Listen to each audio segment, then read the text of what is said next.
దేవుడేంట్రా బాబు ఆడవాళ్ళకి ఇన్ని కష్టాలు పెట్టాడు. పొద్దున్నే లేస్తూనే టిఫిన్ ఏం చేయాలా అని ఆలోచన, టిఫిన్ చేసేసి తిన్న తర్వాత మళ్ళీ లంచ్ ఏం ప్రిపరేషన్ చేయాలా అని ఆలోచన, లంచ్ కాస్త చేసి తినేసిన తర్వాత మళ్ళీ సాయంత్రం కూర ఉందా లేదా, మళ్ళీ ఇంకేం చేయాలా అని ఆలోచన. షబ్బా జీవితం ఏంట్రా బాబు ఇలాగే తిరుగుతుంది. ఇదే నా పోపుల డబ్బా. చిన్నప్పుడైతే మా నాయన దగ్గర అల్యూమినియం పోపుల డబ్బా ఉండేది. మా నాయనమ్మ ఎప్పుడు డబ్బులు వచ్చినా కూడా ఆ పోపుల డబ్బాలను దాచుకునేది.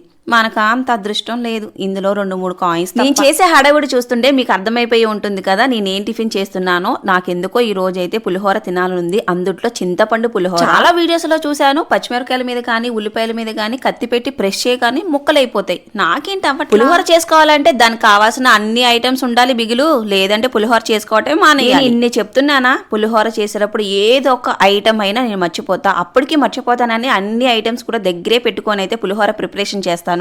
అయినా సరే అందులో ఒకటి వేయటం అయితే మర్చిపోయా. మా వారికి పప్పు తిరమాతేసినా పచ్చడి తిరమాతేసినా ఇంకా ఏ కర్రీలోనైనా ఎక్కువగా ఈ ఐటమ్ అయితే అడుగుతారు. అదే ఎండుమిర్చి. ఈ పులిహోరలో దానినే మర్చిపోయాను. పులిహోర అంతా చేసేసిన తర్వాత నేను తినేటప్పుడు అయితే గుర్తొచ్చింది, ఇంకా పర్లేదులే ఆయన అడ్జస్ట్ అయిపోయి. చింతపండు పులిహోర తిని చాలా రోజులైతే అయ్యింది కదా, ఇంకంతే గబగబా 2 స్పూన్లు అయితే తినేసా. వెంటనే గొంతైతే పట్టేసి వాటర్ గ్లాస్ అయితే ఉంది. ఇంకా లేదంటే నా పని గోయిందా.